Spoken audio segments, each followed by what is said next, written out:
পিঠা খেতে আমরা কম বেশি সবাই ভালোবাসি, আর সেটা যদি হয় দুধ চিতই পিঠা তাহলে তো আর কথাই হবে না।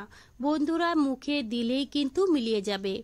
চালের গুঁড়ো ঝামেলা ছাড়াই বানিয়েছি, শুধুমাত্র 1 বাটি আতপ চাল দিয়ে। আপনারাও কিন্তু বানিয়ে নিতে পারবেন খুবই সহজভাবে। চলুন তাহলে শুরু করা যাক। সবার প্রথমে নিয়েছিলাম 1 বাটি আতপ চাল। 2 ঘন্টা আগে আমি ভিজিয়ে রেখেছিলাম।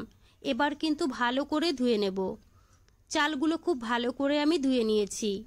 এবার একটা মিক্সারের বাটিতে নিয়ে নেব। দিয়ে দেব সামান্য একটু জল। এখানে কিন্তু আমি কুসুম গরম জল দিয়েছি। জলটা দিয়ে খুব ভালো করে পিষতে হবে বন্ধুরা, যেন কোনো দানাভাব না থাকে। এখানে একটা বাটি নিয়েছি, বাটির মধ্যে ঢেলে নেব। আর বন্ধুরা, আপনারা কিন্তু দেখেই বুঝতে পাচ্ছেন কতটা মিহি করে পিষে নিয়েছি, একদম কিন্তু সিল্কি হয়েছে। এবার কিন্তু প্রথমে এইভাবে একটু মিশিয়ে নিতে হবে, তারপরে 1 থেকে 2 মিনিট এইভাবে ফেটিয়ে নেব। এবার দিয়ে দেব পরিমাণ মতো জল। বন্ধুরা, জলটা কিন্তু অবশ্যই কুসুম গরম দিতে হবে। অল্প অল্প কুসুম গরম জল দিয়ে খুব ভালো করে মিশাতে হবে। চিতই পিঠার ব্যাটারটা কিন্তু অবশ্যই পাতলা করে তৈরি করতে হবে, না হলে কিন্তু পিঠাগুলো ভালো হবে না।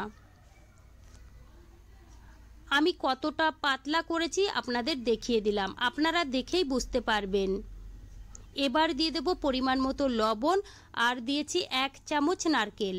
বন্ধুরা, এই নারকেলটা অবশ্যই দেবেন, এতে করে পিঠাগুলো খেতে অনেক বেশি ভালো লাগে। দিয়ে দেব 1/2 চামচ বেকিং পাউডার। বন্ধুরা, গ্যাসের চুলায় পিঠাগুলো তৈরি করলে কিন্তু অবশ্যই একটু বেকিং পাউডার দিতে হবে, না হলে কিন্তু পিঠাগুলো ফুলবে না। এই দিকে কিন্তু একটা আপ্পা মেকার বসিয়ে দিয়েছি। আপ্পা মেকারটা গরম হয়ে গেছে। এবার একটু তেল আর জল লাগিয়ে নিলাম, তারপরে কিন্তু 1 চামচ করে ব্যাটার দিয়ে দিলাম। সবগুলো বাটির মধ্যেই কিন্তু আমি দিয়ে দিয়েছি। এবার আমি মিডিয়াম গ্যাসে ঢেকে রাখবো 1 থেকে 1.5 মিনিট। 1 থেকে 1.5 মিনিটেই কিন্তু পিঠাগুলো খুব সুন্দরভাবে তৈরি হয়ে যাবে। 1.5 মিনিট পরে আমি ঢাকনাটা তুলে নিয়েছি। দেখুন বন্ধুরা, কত সুন্দরভাবে পিঠাগুলো তৈরি হয়েছে। এবার আমি তুলে নেব। আর বন্ধুরা, বাকি পিঠাগুলো কিন্তু একই রকমভাবে বানিয়ে নিতে হবে। আবারও কিন্তু একটু আপ্পা মেকারে আমি সাদা তেল লাগিয়ে নিয়েছিলাম, তারপরে আমি 1 চামচ করে ব্যাটার দিয়ে দেব। আবারও আমি 1.5 মিনিট মতো ঢেকে রেখেছিলাম। আপনারাই দেখুন বন্ধুরা, কত সুন্দরভাবে পিঠাগুলো তৈরি হয়েছে। মনে হচ্ছে যেন মাটির চুলায় আমি পিঠাগুলো তৈরি করেছি। আর এই দিকে কিন্তু আমি দুধ গরম হতে বসিয়ে দিয়েছিলাম। এবার দিয়ে দেব সামান্য একটু লবণ, আর দিয়েছি 2টো এলাচ। এবার দিয়ে দিলাম আমি এখানে গুড়ের বাতাসা। তোমরা চাইলে খেজুরের গুড়, খেজুরের পাটালি, না হলে চিনিও দেওয়া যাবে। খেজুরের গুড় বা পাটালি দিলে কিন্তু পিঠাগুলো খেতে আরও বেশি ভালো লাগবে। 3 থেকে 4 মিনিট সময় নিয়ে দুধটা জাল করে ফুটিয়ে নিয়েছি। এবার আমি গ্যাস অফ করে তারপরে কিন্তু পিঠাগুলো দিয়ে দিলাম। পিঠাগুলো দেওয়ার পরে নাড়াচাড়া করে ঢেকে রাখবো 3 থেকে 4 ঘন্টার জন্য।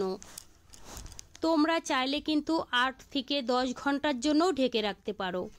আমি কিন্তু 3 ঘন্টা রেখে দিয়েছিলাম। এবার আমি ঢাকনাটা তুলে নিলাম। দেখুন বন্ধুরা, পিঠাগুলো কতটা সুন্দর হয়েছে আর কতটা নরম তুলতুলে হয়েছে। এবার আমি একটা প্লেটের মধ্যে সাজিয়ে নেব। আমি কিন্তু একটা পিঠা ভেঙেও দেখিয়ে দেব কতটা নরম হয়েছে।